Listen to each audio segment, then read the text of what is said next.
बेटी की शादी अगर मुस्लिम समाज से करे और कहे कि मैं हिंदू राष्ट्र की बात करता हूं, कहां से संभव माना जाए। बहुत जल्दी ही 2027 में हम लोग सरकार बनाने के हैसियत में आगे, केवल चुनाव आयोग 1.5 तारीख अपना तय करे, हम लोग तैयार उस लड़ाई को लड़ने के लिए। और उस जन सैलाब के साथ उत्तर प्रदेश में माननीय अखिलेश यादव जी और महेंद्र राजभर जी का हाथ मजबूत करने के लिए राजभर समाज और सारे समाज के लोग अब खाली डेट का वेट कर रहे हैं कि बस बाप बेटा और उनके विधायकों का नाम है, लेकिन बता दीजिए कि अगर जिस कार्यक्रम का फीता काटते हैं उस कार्यक्रम का फीता कटवाई भी वो दे नहीं पाते। क्या बात करते हैं, अरे मंत्री हैं, ऐसी बातें क्या बात करते हैं मंत्री का। आप उनकी इज्जत उछाल रहे हैं। हाँ, आप देख रहे हैं काशी उजाला न्यूज।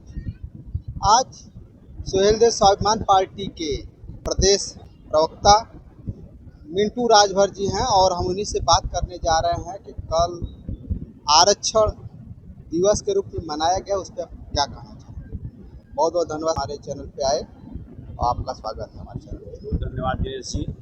क्या कहना चाहेंगे, कल आरक्षण दिवस मनाया गया, बड़े धूमधाम से समाजवादी पार्टी ने मनाया और पूरे उत्तर प्रदेश में मनाया गया, ऐसी बात नहीं है, क्या कहेंगे। मैं बहुत बहुत बधाई देता हूं समाजवादी पार्टी को और सुहेलदेव स्वाभिमान पार्टी को, ताकि एक जो हम लोग का एक गठबंधन हुआ है, तो जो आरक्षण की बात करें तो आरक्षण तो 2027 में और मिलकर तो लिया ही जाएगा। माननीय अखिलेश यादव जी ने जो पीडीए की बात कहे थे, उस पीडीए में हम लोग काफ़ी मजबूती से आगे बढ़ने का काम कर रहे हैं। और एक भी बात बता रहे हैं कि पीडीए जो हम लोग को बनाया गया है, माननीय अखिलेश यादव जी ने बनाया है, तो सारे समाज को एकत्र कर कर पीडीए की तैयारी की है। अगर देखा जाए तो उत्तर प्रदेश में लगातार बहु बेटियों की इज्जत करने के बजाय उनका बलात्कार किया जा रहा है। बीजेपी के बड़े बड़े नेता, उनके कार्यकर्ता इसमें लिप्त हैं। क्या कहना चाहेंगे उन कार्यकर्ताओं को जिन्होंने ऐसा कुकर्म कर रहे हैं। देखिए, आपने एक वक्तव्य सुना था देश के प्रधानमंत्री जी का, बेटी बचाओ बेटी पढ़ाओ का नारा आपने सुना था। एक सांसद जी ने क्या बोला था कि बेटी बचाओ बेटी पढ़ाओ, तो उन्होंने अपने इशारे में तो वो बता ही दिए थे कि ये शब्द है। लेकिन मैं बता देना चाहता हूँ कि इस भारत के लोग जन मानस में अगर संविधान को मानते हैं तो जो ये शब्दों का उपयोग कर रहे हैं उनको बड़ी से बड़ी कार्रवाई होना चाहिए। और आपने देखा है कि भाजपा के वरिष्ठ कैसे कार्रवाई करेंगे। भाजपा का नेता आप देखे हैं कि रास्ते में ही लड़की का साथ पकड़ा गया। दीजिए, मैं बहुत छोटी सी बात बता देना, आपने लालकृष्ण आडवाणी की बात जोड़ लीजिए, मुरली मनोहर जोशी की बात जोड़ लीजिए, उन्होंने अपनी बेटी का किससे शादी किया है ना, हमें बताने की आवश्यकता नहीं है, वो आप खुद उसके सर्च कर लीजिएगा। क्या सर्च कर क्या मेरी बात पूरी जाए, जब वरिष्ठ नेता ही अगर अपनी बेटी की शादी अगर मुस्लिम समाज से करे और कहे कि मैं हिंदू राष्ट्र की बात करता हूं, कहां से संभव माना जाए। ये तो जनता को सोचना चाहिए ना, ये जनता क्यों नहीं सोचती। जनता सोच रही है। 2027 रही है, 3 बार से सरकार बनाई है। 2027 उत्तर प्रदेश का बदलाव की ओर जा रहा है, ये ध्यान रख लीजिए। सुहेलदेव स्वाभिमान पार्टी और माननीय हमारे राष्ट्रीय अध्यक्ष जी और माननीय अखिलेश यादव जी, अभी मेरी बात हुई है राष्ट्रीय अध्यक्ष जी से कल ही, बोले कि पीडीए के साथ मजबूती से आप लोग खड़े होकर जाने का काम करिए और बहुत जल्दी ही 2027 में हम लोग सरकार बनाने के हैसियत में आगे, केवल चुनाव आयोग 1.5 तारीख अपना तय करे, हम लोग तैयार उस लड़ाई को लड़ने के लिए। और उस जन सैलाब के साथ उत्तर प्रदेश में माननीय अखिलेश यादव जी और महेंद्र राजभर जी का हाथ मजबूत करने के लिए राजभर समाज और सारे समाज के लोग अब खाली डेट का वेट कर रहे हैं कि बस डेट आए, हम लोग मतदान करें और सरकार की ओर चलें। ये बदलाव होने जा रहा है। लेकिन आप ही इसके समाज के 2 कैबिनेट मंत्री ओम प्रकाश राजभर, अनिल राजभर, ये लोग कहाँ जाएंगे। देखिए, वो बाप बेटा वाले की बात तो ना ही करिए, क्योंकि आपने, मैं एक बहुत छोटी सी बात बता रहा हूँ कि आपने जौनपुर में एक कार्यक्रम हुआ था और हमने एक संस्था का, मैं राष्ट्रीय महासचिव हूँ, केदरिया वीर फाउंडेशन का मैं सचिव हूँ, राष्ट्रीय महासचिव हूँ। मैंने उनको एक फ़ोटो दिया था, जौनपुर धरती के जो राजा थे, तो उनको चकित हो गया था कि ये कौन सा। हमने कहा कि देखिए, अगर मैं इतिहास के बारे में और अपने इतिहास के कुछ लेखन के बारे में मैं उनसे पूछा जो हमारे इतिहास लिखते हैं, तो उन्होंने एक बहुत अच्छा से सुंदर से फोटो हमें भेजा। हमने निकाल के माननीय यहाँ जो कैबिनेट मंत्री जी, मैं उनको भिजवाया और बाद में उन्होंने एक बात कह दिया कि ये फोटो कहाँ से आ गया। हमने कहा कि केवल राजनीति नहीं, मैं समाज को भी मजबूती से उठाने का काम करता हूँ। और रही बात आप, तो महोदय जी इन लोग के पास पैसा वैसा है नहीं। आप जब भी देखेंगे जेब खाली है।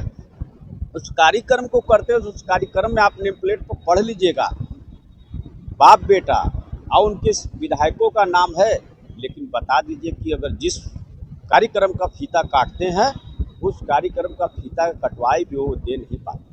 क्या बात करते हैं, अरे मंत्री हैं, ऐसी अरे बातें मंत्री का हैं। क्या बात करते हैं, मेरी मंत्री बात का को आप उनकी इज्जत उछाल रहे हैं। नहीं, हाँ, मैं छान आपको सामने नेम प्लेट लगा होगा, महाराजा सुहेलदेव जी के प्रतिमा के नीचे नेम प्लेट लगा होगा।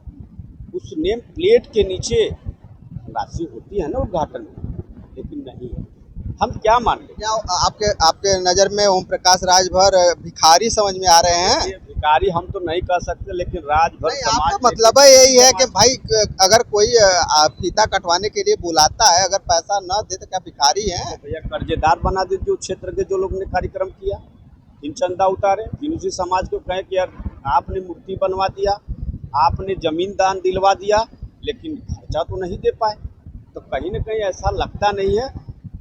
ये प्रदेश प्रवक्ता है, तो कहीं ना कहीं हो सकता है कि अंडरटेकिंग कर रहे हो। दिनेश जी बता दीजिए, जो नेम प्लेट पर दिखाई देगा वही आप मानेंगे कि अंदर से मैं कितना हूँ दे, अगर मैं आपको देता रह जाऊँ, अगर कहीं मैं प्रूफ न कर पाऊँ तो क्या मानेंगे?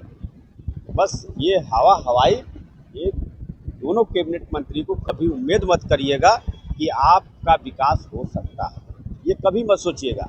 क्योंकि मैं आंखों देखी ने प्रूफ के साथ बता सकता हूँ कि संत कबीरनगर की बात कर लीजिए, वाराणसी की घटना पर बात कर लीजिए। आपने बहुत देखा है कि अभी भी जो घटना हुई है, लाव लश्कर के साथ बहुत मजबूती से उतरे तो 1 लाख रुपए।